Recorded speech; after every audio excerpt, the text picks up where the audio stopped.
Pawon Peteng, sebuah cerita horor dari akun Twitter Payung Hitam, akan segera Mimin bawakan buat kalian semua yang sudah berjam-jam menunggu upload cerita horor di channel spesial horor ini. Semoga kalian terhibur dan tambah semangat. Buat kalian yang masih sedih karena mengalami kegagalan, ingatlah kata seseorang, di balik kegagalan terdapat dua keuntungan, yaitu keuntungan untuk belajar menemukan cara lain dan keuntungan untuk memperkuat mental. Jadi tetap semangat dan selamat menyimak ceritanya. Salam horor.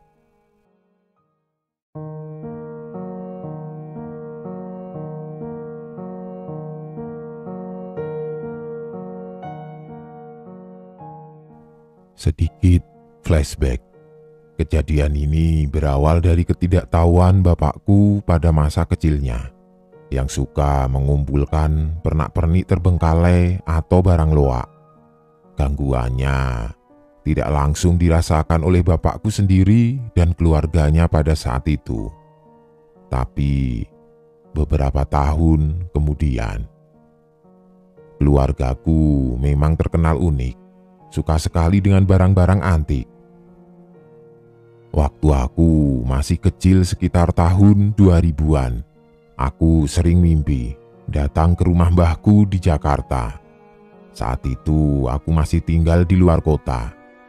Mungkin karena aku rindu dengan keluarga di sana, tapi mimpi yang aku alami ini intens. Maksudnya, tidak sekali dua kali, tapi dalam seminggu bisa 4 kali, bahkan beberapa kali nyambung. Aku agak lupa alur dalam mimpi itu bagaimana, yang jelas intinya aku ke rumah mbahku. Di sana ada ruangan, di bawah tangga ada lorongnya yang mengarah langsung ke kamar budeku. Seingatku aslinya tidak ada pintu di bawah tangga itu, cuma dalam mimpiku saja. Untuk denah rumahnya seperti ini, bisa kalian bayangkan. Nah, di mimpinya itu juga, aku selalu masuk ke dalam sana dan ketemu dengan orang-orang yang aku tidak kenal. Yang paling aneh, di kamar budeku itu ada sangkar burung, yang isinya burung-burung sudah mati. Lantainya pun masih tanah. Bau bangkai dan kotoran burung menyengat, karena di ruangan tertutup, benar-benar seperti goa. Dan sempat juga aku mergokin budeku yang lagi membawa karung goni kecil, entah apa isinya. Dia bilang isinya anaknya yang kelima, padahal anaknya cuma 4. Beberapa kali juga budeku menyalakan api unggun di dalam ruangan penuh sangkar burung itu. Sinting. Begitu terus mimpi selanjutnya. Aku baru sadar setelah besar kalau ini tidak beres. Ya, karena aku mimpi itu, bahkan sampai sekarang aku menceritakan ini. Di awal tahun 2000-an itu juga setiap kali lebaran aku pasti ke rumah mbahku. Tapi saat itu aku tidak peduli dengan mimpiku, jadi tidak mencari tahu kebenarannya. Di keluarga dari bapakku ini, aku punya satu sepupu yang dekat denganku, sebut saja Gina. Gina ini orangnya centil sekali, suka niruin gaya wanita dewasa. Kebetulan juga bude yang aku ceritakan kamarnya tadi itu perias, pengantin, dan event-event kayak Kartinian dan sebagainya. Jadi kalau aku main sama Gina, pasti mainnya ke kamar budeku itu. Budeku ini seorang janda dengan 4 anak dan 1 anak angkat. Aku bilang di sini, nasibnya tidak begitu baik, karena entah kenapa selalu terjerat masalah sama tetangga, keluarga, anak, mantan suami, dan lain-lain. Tapi yang aku tahu, budeku ini orang yang humble dan pandai bersosial. Saat itu, Bude masih tinggal bersama 3 anak perempuannya. Anak laki-laki pertamanya lagi merantau. Suasana kamarnya singup karena banyak barang peralatan kerjanya ditambah barang anak-anak gadisnya. Orangnya juga agak sembrono soal kebersihan. Jadi kadang sampah di dapurnya sampai berbulan-bulan tidak dibuang, sudah seperti bau mayat. Singkat cerita, di tahun 2007, aku pindah ke Jakarta untuk selamanya. Rumahku dekat dengan rumah Mbah yang akhirnya aku makin sering main ke sana. Ada satu kejadian yang dialami beberapa orang pada saat itu, dan selalu di waktu menjelang maghrib. Jadi, ada ibu-ibu yang sepertinya pelanggan budeku. Ibu-ibu ini biasanya bertamu cuma sampai ruang tamu kamar budeku. Tapi hari itu tamu budeku diajak ngobrol di kamar. Di situ kebetulan ada aku. Tahu-tahu ibu ini bilang, "Buset, itu si Udin, ngoroknya kenceng sekali." Udin ini anak angkat budeku. Ya, posisinya dia seperti anak terakhir. Budeku langsung menepis. "Si Udin bekerja, siapa itu yang ngorok?" Kita bertiga diam. Aku memperhatikan seksama, tidak ada suara orang ngorok. Budeku pun sama, tidak mendengar. Ujungnya kami ngobrol di rumah Mbah di depan, karena setelah diperhatikan langsung, ada angin lembut yang berhembus seperti itu. Kita jadi merinding bukan main. Ada juga kejadian yang sama, tapi ini dialami omku yang beberapa kali ke rumah Mbah pas acara keluarga. Jadi setiap acara keluarga, omku ini suka istirahat di kamar budeku.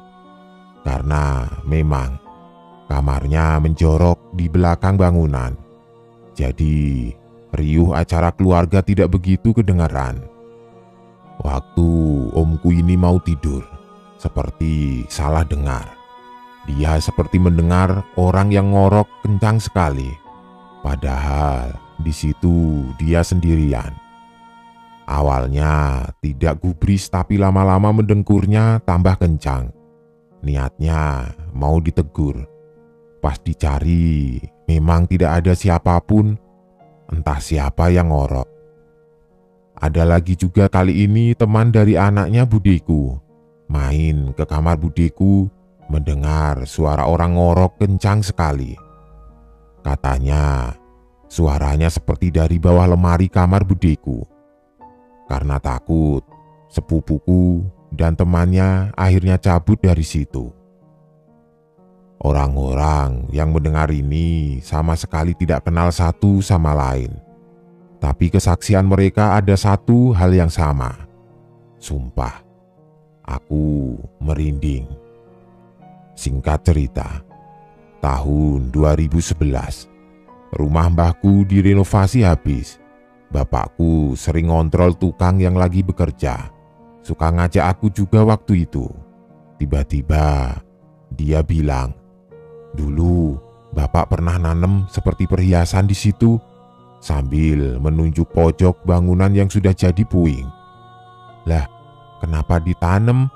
kataku sambil ketawa kecil. "Dulu bingung mau ditaruh di mana. Ya sudah, ditanam saja biar tidak hilang. Malah lupa sampai sekarang." Terus kita cuma ketawa-ketawa kecil saja. Aku pun tidak penasaran juga apa yang ditanam.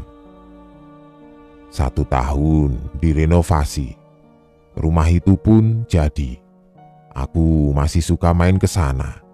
Ada 1 hari waktu aku datang ke sana, budeku tengah ribut dengan ibu-ibu yang sepertinya pelanggannya.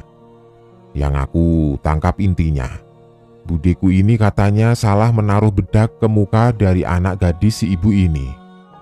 Jadi, anak ibu ini yang berusia 18 tahun setelah ada wisuda di SMA-nya. Malamnya, Dia tidak langsung membersihkan makeup yang didandankan oleh budeku dan langsung tidur. Jadi anak ini semacam sleepwalking yang membuat keluarganya ngeri karena kesurupan. Entah bagaimana kesurupannya, yang jelas menari-nari dan tenang, tidak ngamuk-ngamuk. Kesaksian, si anaknya itu sendiri cuma mimpi, yang mana di mimpinya itu dia lagi nonton pagelaran atau acara besar daerah tradisional yang entah di mana. Beda dengan kesaksian keluarganya. Anak ini tengah malam tiba-tiba berdandan seperti mau pergi, wangi sekali. Tapi wanginya bunga kandil. Ditanyakan mau kemana sudah malam, dijawab pakai bahasa Jawa. Padahal keluarga ini bukan orang Jawa. Jadi mereka tidak mengerti si anak ini ngomong apa. Tidak lama anak ini seperti sewot, marah karena dilarang pergi. Ya sudahlah, dia pergi ke dapur, tapi tidak balik-balik. Di situ disamperin oleh ibunya, keadaan dapur menyala lampunya. Di situ ibunya melihat anak gadis ini berdiri di pojok ruangan. Diam saja, terus dipanggil, disuruh tidur. Tahu-tahu lampunya mati. Dan di situ mata dari anaknya menyala merah di dalam kegelapan dapur. Karena kaget, takut, ibunya menjerit sampai seisi rumah bangun. Di situ langsung anaknya ini didoa-doakan dan memanggil marbot atau penjaga masjid yang biasa menangani hal begituan. Dan dicuci mukanya pakai air yang didoakan oleh salah satu marbot dekat rumahnya. Di situ dibilang kalau anak dari ibu ini semacam ketempelan. Tapi yang uniknya, anaknya ini dirasuki karena dari riasan wajah yang kemungkinan ada ajian-ajiannya atau jampe-jampe mantra. Ibunya ini akhirnya emosi sekali. Paginya langsunglah nyamperin budeku untuk klarifikasi. Tapi budeku ya tidak jujur apapun. Ngakunya cuma dandanin orang seperti pada umumnya. Semenjak itulah usahanya jadi perias atau mua meredup karena ya kalian tahulah, mulut ibu-ibu kan cepat sekali menyebar gosipnya. Digantilah usaha yang lainnya seperti laundry dan jual beli air mineral isi ulang. Itu pun sama. Usaha apapun yang dia buka di sana selalu sepi. Tapi sampai sekarang budeku masih membuka usaha itu buat tambahan uangnya sehari-hari. Kejadian aneh yang tidak terlalu berat kasusnya masih suka dialami oleh anggota keluargaku yang tinggal di rumah Mbah. Tapi pada akhirnya ada dua kejadian yang bikin kita mikir fix ada kaitan erat dengan budeku ini. Waktu itu pagi-pagi buta, sekitar jam 5 pagi, ada tetangga kami yang jual nasi uduk. Dia jualan waktu itu di hari Jumat, yang mana harusnya banyak orang kantor atau anak sekolah yang beli.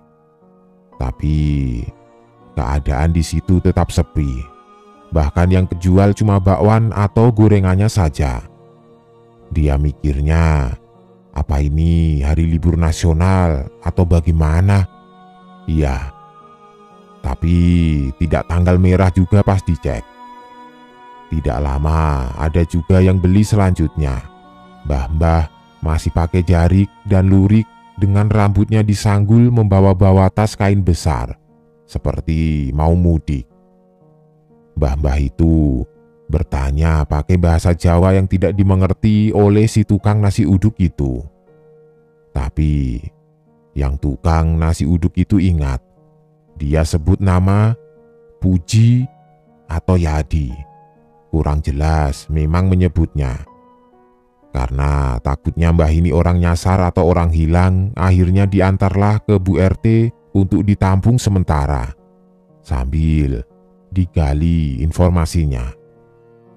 Bu RT juga minta tolong kepada pemuda masjid untuk menyiapkan tempat dia istirahat karena rumah Bu RT juga lagi ada rapat. Waktu dibawa ke masjid itu sudah jam 2 siang. Warga sekitar rumahku pun sudah geger. Katanya ada orang asing nyasar. Banyak yang melihat keadaan fisik nenek itu pun biasa saja. Cuma dandanannya yang kuno dan kadang pergerakannya seperti kejang. Tapi entah bagaimana caranya, jam 4 sore waktu Bu RT mau menjemput ibu itu di masjid, dia malah hilang. Padahal pemuda masjid itu pun tidak pergi kemana-mana. Mereka di depan cuma bersih-bersih halaman masjid juga karena habis sholat Jumat. Sholat di bawah. Nenek ini ditaruh di atas di lantai 2 masjid. Oh iya, di lingkunganku memang begitu kalau ada maling, rapat besar, pemilu, lomba, suka diadakan di depan atau di lingkungan masjid. Karena terbatas lahan untuk membuat kantor RT. Sore itu dicarilah. Kemana mbah tadi? Tidak ketemu. Sampai sudah nyebrang ke kelurahan sebelah juga tidak ketemu. Entah setelah itu bagaimana kabarnya. Aku pun tidak ngurusi lagi. Tapi seminggu kemudian salon budeku buka lagi. Rame lagi. Seperti setiap hari ada saja yang datang. Malah sekarang sampai bayar 3 pegawai. Sebelumnya dia yang urus segalanya sendirian. Kita sekeluarga cuma bisa bersyukur saja, mendoakan yang terbaik. Sebelum semuanya terungkap. Ada kejadian lagi yang ternyata berhubungan dengan mbah-mbah asing tadi. Ini sepupuku Gina yang alami. Jadi waktu itu belum malam sekali, tapi hujan deras jadi Gina tidak bisa pulang ke rumahku. Dia ada di rumah mbahku bersama mamanya. Karena menunggu hujan tidak kunjung berhenti. Gina hampir ketiduran sambil nonton TV bersama mbahku. Tidak lama, ada orang mengetuk pagar. Yang bikin aneh itu hujan. Kenapa tidak langsung saja mengetuk pintu? Tapi mungkin itu orang asing yang tidak enak masuk ke rumah. Akhirnya mbahku bersama Gina keluar buat nemuin orang itu. Ternyata tetangga, bapak-bapak sebelah rumah mbahku.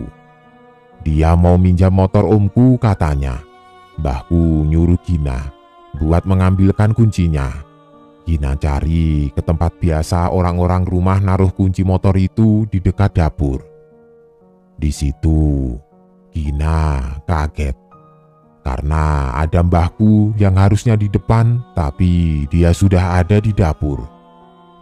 Tapi menurut Gina, mbahku aneh, seperti ada yang tidak biasa di mukanya.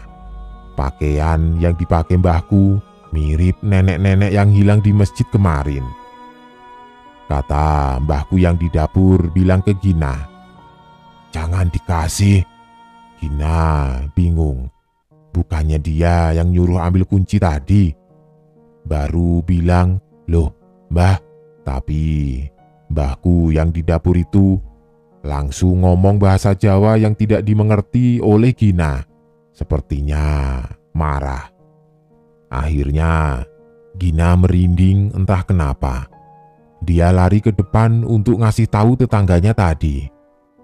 "Tidak ada kuncinya, Om," kata Gina yang entah kenapa dia spontan bilang begitu. Dilihatnya juga di situ mbahku. Bajunya beda dengan yang di dapur. Dengan tatapan bingung melihat Gina yang pucat. Gina sadar. Yang di dapur bukan mbahku yang asli. Iya, masa secepat itu ganti baju dan berpindah tempat? Gina tidak tahu siapa mbah tadi di dapur. Besoknya, siang bolong, rumah tetangga kami yang semalam minjam motor, kabarnya membawa kabur uang mertuanya serta surat tanah. Karena didesak hutang untuk membeli obat-obatan terlarang. Statusnya saat itu buronan. Tetangga-tetangga yang lain, termasuk mbahku, tidak menyangka ternyata orang yang semalam mau minjam motor itu orang kriminal. Ya, orang itu terkenal baik-baik saja menurut kami. Beberapa hari setelah penangkapan tetanggaku itu, sepupuku bercerita ke keluarga yang ada di rumah mbahku tentang apa yang dialaminya malam sebelum tetanggaku ini ditangkap. Jadi, sepupuku berkesimpulan, mbah-mbah yang ditemuinya di dapur itu sebetulnya ngasih petunjuk untuk tidak mengasih pinjam motor. Aku merinding pas diceritakan itu. Apalagi melihat raut muka budeku di situ juga seperti ada yang ia ketahui. Dan masuk pada puncaknya. Beberapa tahun kemudian, bapakku dengan om dan tanteku bercanda pas lagi acara keluarga. Bapakku bilang, dulu sempat nguburin perhiasan sama kuningan receh di pojok sana. Malah lupa sampai sekarang. Niatnya mau buat jajan. Gak apa-apalah, hitung-hitung biar rumahnya berkah. Jadi di situ bapakku menjelaskan kalau perhiasan itu dia dapat random dari sekitaran rumah mbahku atau nemu di empang tempat dia mencari belut. Dia tanam, tujuannya biar tidak diambil adik-adiknya. Bapakku bukan tipe orang yang percaya hal mistis. Dia lebih berpikir realistis. Om dan tanteku di situ langsung menyangkut pautkan dengan kejadian-kejadian aneh di rumah mbahku. Tapi semua itu cuma teori saja. Karena bapakku sempat bilang perhiasan dan benda-benda kuningan, bapakku cuma mengelak. Menganggap benda mati itu tidak ada sangkut pautnya dengan yang dialami om dan tanteku. Ya, namanya juga hal buruk. Pasti meski disimpan tetap saja kecium bau bangkainya. Akhirnya, suatu hari setelah acara keluarga itu, salah satu omku diminta budeku untuk membersihkan dapur dari budeku yang perias ini. Tapi karena omku kerja siang, jadi malamnya dia baru bisa membereskan dapur. Tanpa aba-aba dari budeku juga hari itu, jadi budeku taunya omku tidak jadi membereskan dapur.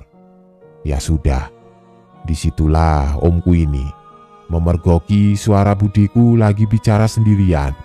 Hening malam itu di dapur yang bentuknya lorong sempit. Tapi kecium wangi. Entah apa, dibilang kemenyan pun bukan. Dirasa asing oleh omku dan aneh juga. Semakin didekatinya sumber suara budeku.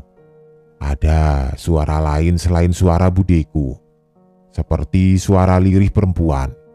Tapi diselingi suara tenggorokan yang lagi disembelih. Omku sudah keringat dingin. Mau pergi tapi penasaran. Kalau penasaran, tapi takut kenapa-kenapa. Setelah disamperin budeku didapati lagi ngobrol dengan karung goni. Tidak tahu isinya apa. Tapi habis itu omku pura-pura tidak tahu apa-apa, mengalihkan pembicaraan. Disitulah omku mulai curiga dengan budeku yang perias ini. Kebetulan omku ini otaknya memang rada-rada error karena pernah kecelakaan besar. Ditambah dia orangnya penakut. Jadilah Apa yang barusan dilihat pasti dia ngadu ke orang-orang besoknya. Karena keluargaku semua sepakat dan percaya dengan omongan omku, terbentuk rencana untuk menggeledah rumah budeku. Sempat digeledah seingatku. Tapi entah bagaimana caranya, tapi tidak dapat hasil apapun. Tidak ada yang mencurigakan. Setelah berusaha mencari tahu, malah kejadian-kejadian aneh makin sering bermunculan. Belum habis pikir dengan kejadian omku. 2 hari setelah menggeledah rumah budeku, benar-benar sekeluarga, alias 6 orang di rumah itu yang lagi ngumpul mendengar ada yang memanggil. "Assalamualaikum," jawab semualah keluargaku saat itu. Oh ya, waktu itu aku tidak ada di lokasi, jadi ini diceritakan oleh tanteku. Tapi pas dibukakan pintu sampai melihat ke depan pagar, tidak ada orang. Mikirnya mungkin tamunya tetangga. Tapi setelah beberapa saat ada lagi suaranya. Suaranya mirip laki-laki tapi agak cempreng, jadi bingung. Entah laki-laki atau perempuan dengan suara ngebas. Disamperin keluar, tetap tidak ada siapa-siapa. Terakhir kedengaran lagi ada yang bilang, "Titipin ya yuk," sambil berbisik. Semuanya mendengar itu dari arah pintu luar. Akhirnya semua keluar dan tetap tidak dapat apapun. Diletakkan akhirnya semacam tolak bala di pintu, semacam jerami diikat. Omku yang sudah tidak tahan, akhirnya nyamperin budeku ke belakang. Dilihat rumahnya kosong, tidak ada siapapun. Anak-anaknya budeku pun bingung kemana budeku. Karena tersulut emosi, omku mencari budeku ke rumah-rumah tetangga. Tidak didapatinya juga.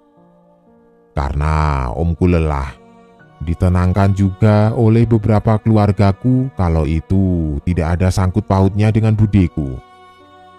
Tapi semua ngerasa ada betulnya juga. Tapi jangan suuzon dulu. Besok siangnya betul budeku pulang tanpa muka bersalah. Dihadang omku dan di situ terjadi cekcok besar. Sempat beberapa kali istri dari omku ini berusaha melerai, tapi malah kesurupan. Yang akhirnya mau tidak mau mendatangkan orang pintar. Setelah diterawang orang pintar ini, ia tidak sanggup untuk mengusir apa yang ada di rumah itu. Karena sudah sengaja ditanam dan sesuatu itu ada sangkut pautnya dengan keluarga kami. Caranya cuma jangan terlalu ikut campur dan ingin tahu dengan apa yang dipelihara oleh budeku. Semua kaget mendengarnya, penasaran dan marah. Tapi untuk kebaikan bersama keluargaku manut saja dengan apa yang dibilang orang pintar tersebut. Tapi di sisi lain, kami berpikir pasti ada cara untuk mengusir dan menghilangkan sesuatu itu. Orang pintar tersebut akhirnya minta diskusi ini jangan di rumah mbahku. Ia minta di tempat lain.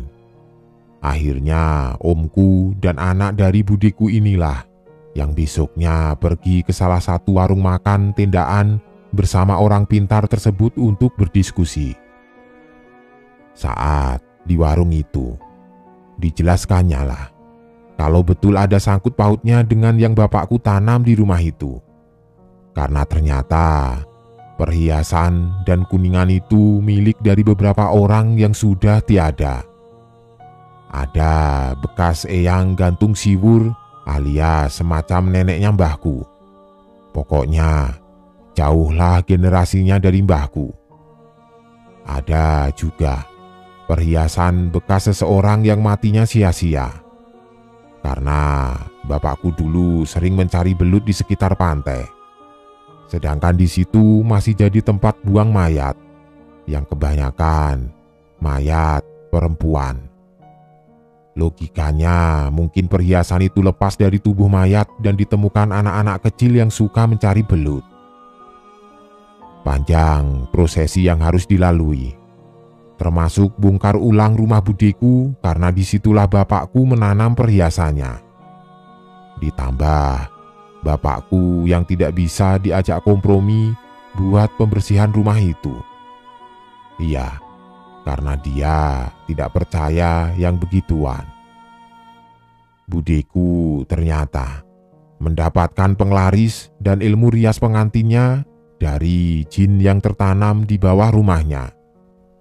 Nenek yang sempat hilang di masjid itu pun ternyata datang dari perhiasan itu. Ia mau pulang, tapi terlalu banyak jin yang mencegahnya untuk balik ke rumah mbahku. Selain itu, mengenai suara tenggorokan disembelih itu masih menjadi misteri, yang diyakini Eyang Gantung Siwur, yaitu yang melarang sepupuku meminjamkan motor ke tetanggaku. Sampai saat ini kami hidup berdampingan dengan makhluk peliharaan budeku yang ia dapat dari perhiasan yang ditanam oleh bapakku. Soal bude yang sering pergi tanpa pamit seperti yang tadi kuceritakan, ada yang assalamualaikum itu. Keluargaku berasumsi budeku telah mengirimkan sesuatu ke rumah dari tempat yang sedang ia datangi entah di mana. Beberapa kali omku berusaha menguntit dan mengikuti, tapi selalu kehilangan jejak. Karena budeku selalu naik bis di terminal, bukan bis yang berhenti, tapi langsung jalan, tanpa ada tulisan destinasi tujuan bis tersebut.